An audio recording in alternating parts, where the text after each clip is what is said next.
Hello नमस्कार दोस्तों, माही classes में आपका स्वागत है। आज का जो अपना सेशन होने वाला है वो है जो डेली रूटीन में अपने इंग्लिश के स्पोकन के जो सेंटेंस काम में आते हैं उनको हम किस हिसाब से काम में लेंगे, कौन सी हिंदी सेंटेंस के लिए हम इंग्लिश के वाक्य जो है वो काम में लेंगे। तो इसके बारे में हम आज चर्चा करने वाले हैं। तो आप जुड़े रहिए पेज से लास्ट तक।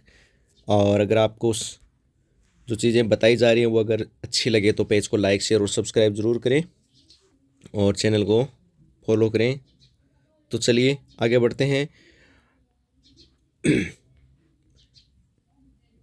तो आज हम बात करें जो daily routine sentences for English spoken है उनके बारे में।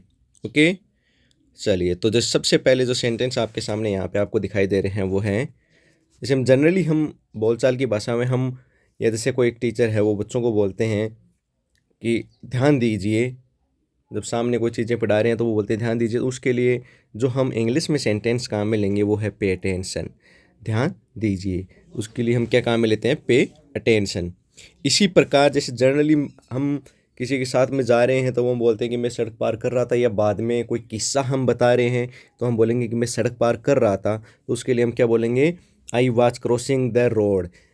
देखिए कई बार क्या होता है, हमें जनरली अपनी बातें समझानी होती है। उस टाइम पे हम अगर इंग्लिश ग्रामर पे फोकस करेंगे तो वो ज़्यादा ठीक नहीं रहता। अगर एक्चुअल में इंग्लिश स्पोकन क्या है, अपने आसपास के माहौल से अपन इस पे जो है पकड़ कर पाते हैं। तो उस टाइम पे अपने को ये नहीं ध्यान रखना कि स्पोकन में इंग्लिश ग्रामर जो है वो प्रॉपर बैठ रहा है या नहीं बैठ रहा है। अपने को मेन चीज़ ये है कि जो मैं चीज़ें बोल रहा हूँ वो क्लियरली अगले को लैंग्वेज में समझ में आ जाए कि मैं एक्चुअल में क्या बोलना चाह रहा हूँ। इसी प्रकार जैसे आपका सेंटेंस है मुझे नींद आ रही है, जैसे जनरल सी बात है, आपको नींद आ रही है तो आप बोलोगे भाई मुझे नींद आ रही है। तो आप क्या बोलोगे? I am feeling sleepy. इसके लिए हम जो सेंटेंस वो है काम में लेंगे वो है आई एम फीलिंग स्लीपी। इसी प्रकार से जैसे उसने जानबूझकर मुझे दुख पहुंचाया। ऐसा हो सकता है कि किसी ने आपको जानबूझ के दुख पहुंचाया हो, तो उसके लिए आप क्या काम में लोगे? उसने ही जानबूझकर, नोविंगली हर्ट मी। उसने मुझे जानबूझकर दुख पहुंचाया, ही नोविंगली हर्ट मी। इसी प्रकार से नेक्स्ट डे आपसे मिलकर खुशी, जाहिर सी बात है जब हम किसी से मिलते हैं तो अपन ग्रीटिंग्स करते हैं, हाय हेलो नमस्कार करते हैं। उसी प्रकार से हमें ये भी बोलना चाहिए कि प्लेजर टू मीट यू, आपसे मिलकर खुशी। तो इसके लिए जो सेंटेंस काम में लेते हैं वो होता है प्लेजर टू मीट यू। इसी प्रकार से तुम्हारे बिना मैं बिल्कुल अकेला हो गया हूँ। जैसी बात है जब आप किसी को मिस कर रहे होते हैं तो उसको आप इंग्लिश में कैसे बोलते हैं? I am lonely without you. I am lonely without you. मैं रोज़ आपकी फ़ोटो देखता था। मैं रोज़ आपकी फ़ोटो देखता था। I would see your photos daily. I would see your photos daily.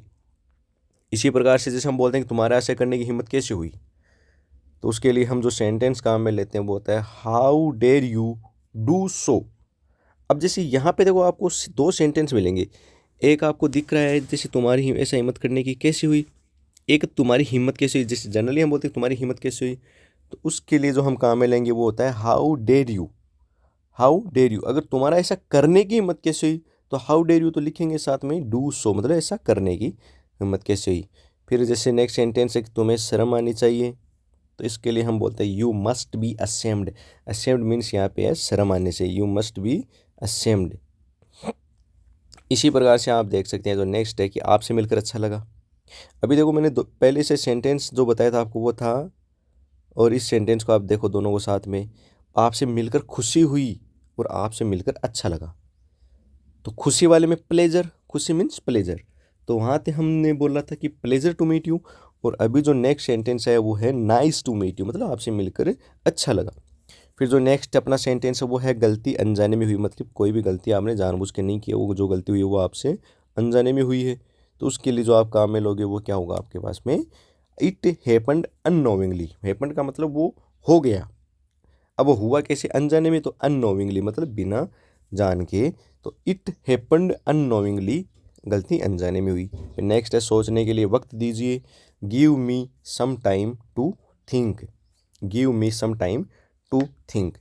Give me, मुझे दीजिए, सम टाइम, कुछ समय, टू थिंक, सोचने के लिए। तो मुझे कुछ टाइम दीजिए सोचने के लिए। आप मुझे बोलने दो। जैसे ये वाला जो सेंटेंस है कि आप मुझे बोलने दो, इसके लिए होगा लेट मी स्पीक। अब यहाँ पे देखो जो ये आया है ना लेट मी का मतलब है कि आप किसी काम करने के लिए कह रहे हो कि नहीं ये मुझे करने दो। अब वो बोलने के लिए कह रहे हो तो लेट मी स्पीक। वो आप डांस करने के लिए कह रहे हो कि नहीं मुझे नाचने दो तो लेट मी डांस। वो आप गाने के लिए कह रहे हो कि मुझे गाना है तो लेट मी सिंग। इस प्रकार से है ना। तो उसके जब हमें कोई काम करना है उसके लिए आप किसी से कह रहे हो कि नहीं मुझे ये काम करने दो तो उसके लिए आप इंग्लिश सेंटेंस में जो काम में लेते हो वो होता है let me speak, let me dance, let me eat, let me go. अब मुझे जाने दो। इस हिसाब से फिर जो नेक्स्ट अपना सेंटेंस है वो आराम से बैठिए बी कंफर्टेबल। मतलब आराम क्या मिलता है जैसे जैसे आप घर में आराम से बैठते हो फील एट होम, उसी प्रकार से आराम से बैठिए। माफ़ करें आपको कष्ट हुआ। अब ऐसा हमने एक पहले भी पढ़ा था, सॉरी टू हर्ट यू। जैसे आपकी वजह से अगर किसी को कष्ट हुआ है, किसी को दुख पहुंचा तो आप उसको बोल सकते हो सॉरी टू हर्ट यू। मुझे मौत से डर नहीं लगता। मुझे मौत से, देखिए ये जो जितने भी सेंटेंस आप देख पा रहे हो ये हमारे डेली रूटीन में काम आने वाले हैं। I am not afraid of death, I am not afraid of death, मुझे मौत से डर नहीं लगता। देखिए यहाँ पे आप देख सकते हो अफ्रेड, अफ्रेड के साथ में जो प्रीपोजिशन आती है वो ऑफ आती है, ये फिक्स है ना अफ्रेड ऑफ। अब अफ्रेड ऑफ किसी का भी हो सकता है डर जो है वो, जैसे मौत है या किसी किसी को गाड़ी चलाने का डर लगता हो, किसी प्रकार का भी डर हो सकता है, अफ्रेड ऑफ। इसके बाद में जो नेक्स्ट है वो है आपने हम पे बहुत कृपा की, it's very kind of you. आपकी बहुत कृपा रही, आपने हम पे बहुत कृपा की, it's very kind of you. फिर नेक्स्ट है सोच समझ के बोला करें, स्पीक वाइजली, सोच समझ के वाइजली बोला करें स्पीक। तो सोच कर बोलने को मतलब बुद्धिमता से बोलना या वाइजली बोलना, स्पीक वाइजली। ऐसे ही बकवास मत करो, डोंट टॉक नॉनसेंस, बकवास मत करो। जैसे हम बोलते हैं किसी को ए बकवास मत कर, तो हम उसको बोलते हैं डोंट टॉक नॉनसेंस। तो ये अपने बहुत ये जो कुछ मैंने यहाँ पे 20 सेंटेंस आपके लिए लेके आए हैं, और डेली रूटीन में हम इनको धीरे धीरे जैसे काम में लेते हैं तो जाहिर सी बात अपनी इंग्लिश स्पोकन में भी ये, देखिए जाहिर सी बात है डेली रूटीन में अगर एक एक दो सेंटेंस काम में लेंगे ना तो ऑटोमेटिक अपने ये बिहेवियर में आ जाएगा। हम कोशिश करते हैं फिर एक और चीज़ इंग्लिश में बोलने की, और ऐसे अपने पास में एक माहौल भी क्रिएट होगा। और अपनी आप जैसे स्टूडेंट्स हैं तो आप अपने जो साथी स्टूडेंट्स हैं, जो क्लासमेट्स हैं या फिर स्कूल मेट्स हैं, उनके साथ में भी जैसे धीरे धीरे से इसको काम में लेते हो, और उनको भी बोलो कि नहीं अगर मुझे कुछ बातें बोलनी है आपको तो वो जो डेली रूटीन के सेंटेंस हैं, चाहे आपको कॉपी लेनी हो तो उसको भी आप इंग्लिश में बोल रहे हैं, give me your book, give me pen, give me a pen. इस हिसाब से जो भी आपको बोलना वो इंग्लिश में ही बोलना, इससे क्या होगा काफ़ी इम्प्रूव होगा। तो चलिए बहुत बहुत धन्यवाद, लाइक शेयर सब्सक्राइब जरूर करें। Thank you.